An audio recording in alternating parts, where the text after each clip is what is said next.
Hamilton hasn't won a race since the second-to-last round of the 2021 season in Saudi Arabia. Before that, he had at least one win every season since his first season with McLaren in 2007. After looking at Verstappen's data, the Mercedes driver is sure that his old rival is having an easy time at the top of the pack. He points to their battle at the end of the US GP as proof that Verstappen and Red Bull are in a league of their own. Even though Hamilton came in second place to Verstappen on the road in Austin, he was later disqualified because his car had too much plank wear from the 56-lap race. It was said that Hamilton was much closer to Verstappen's speed because his ride height was lower. He told the BBC, "You can go through the lap times and some of the data from Max. He is just chilling at the front more often than not. I don't think he has broken a sweat during the year. Even when we were chasing him in Austin, I don't think he was sweating. I think he was just able to control it. And when you are in that position where you have performance and can back off, the car goes further, the tyres go longer, and you are in a sweet spot, and it is amazing to be in that place." Ultimately, Verstappen and Red Bull have done an amazing job and worked and deserve it. After the Japanese Grand Prix in September, Hamilton said that Mercedes needs the greatest 6 months of development ever if they want to compete with Verstappen and Red Bull for the 2024 title. The Silver Arrows have only won one race in the last 2 years, and that was in Brazil in November 2022, when Hamilton's teammate George Russell won. Before F1's ground effect rules, they won 8 straight constructors' titles.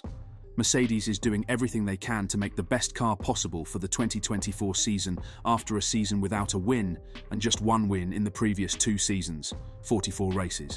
With these changes, the organisation will look very different and the drivers will have a brand new car to drive next year. Since the German company didn't win any races this season, the Brackley-based team is betting on a completely new car idea for its 2024 W13 Challenger. But Hamilton, a 7-time world champion, thinks Mercedes has very little room for error if they make a mistake for the 3rd time in the new ground effect era. This puts more pressure on the team and its leadership team. Hamilton said that everyone on his team was feeling it before what he called a very important winter, for making sure that the 2024 car would be competitive. Hamilton was asked how much stress team chief Toto Wolff was under, and he said, "A huge amount for sure. Not just Toto, but globally, all of us, everyone back at the factory, a huge amount of pressure on them."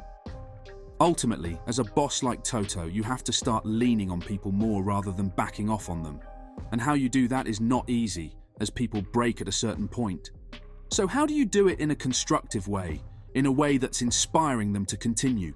For me, hopefully some of the race results and drives that I've been able to put in, I like to think that sparks inspiration for the guys. Like, oh, we're almost there, and that trickles down through the whole system.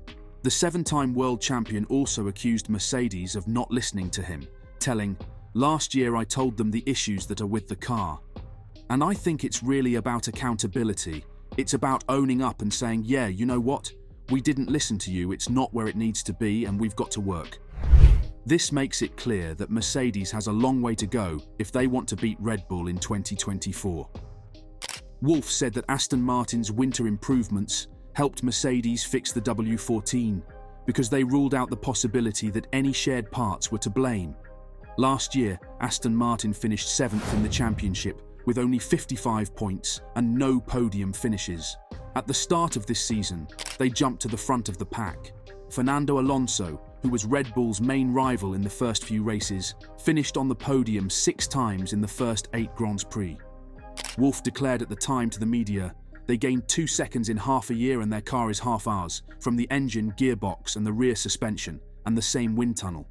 Mercedes looked to Aston Martin to help them fix problems with their own W14. At the beginning of the season, Mercedes was way behind the leaders. At the Monaco Grand Prix, they unveiled a B-spec car with new front suspension, side pods and floor. The changes were made because those parts were not on the very fast Aston Martin AMR23. Wolff said that they realised the parts they gave their customer were not the cause of their problems.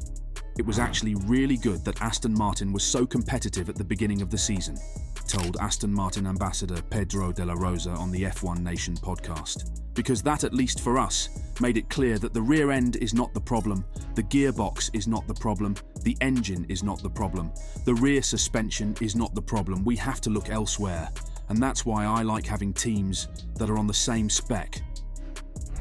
But Hamilton isn't holding his breath when he talks about how worried Mercedes is. Next season, Mercedes will have a brand new car on the track. We didn't have a North Star necessarily at the beginning of the year, knowing exactly where we needed to work towards, he said. And it's been kind of a zigzag line trying to frickin' get to where we need to be. Every now and then, something positive happens, you're like, okay, that's it. And then it shifts, so the goalpost is always moving, which is typical. This year, however, infrastructure improvements have made Hamilton much more optimistic. These include the return of technical director James Allison to frontline duties and a change in the design of the cars. Yes, I do believe we have a North Star now, which I don't think we've had for 2 years, he said. But still getting there is not a straight line.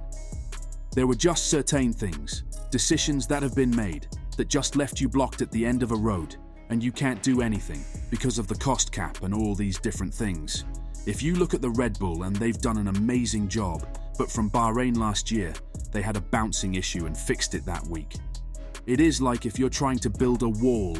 It was one brick after the other, brick, brick, brick. Just development, development, development. Maybe they added something, and it didn't add performance, but they were still building. For us, we had to knock down the wall.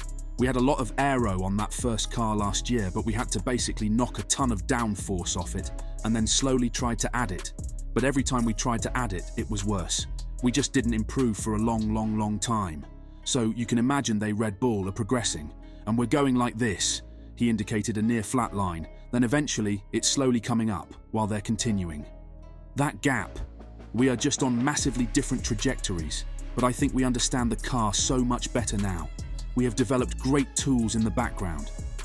So naturally I'm hopeful, but I'm not going to hold my breath.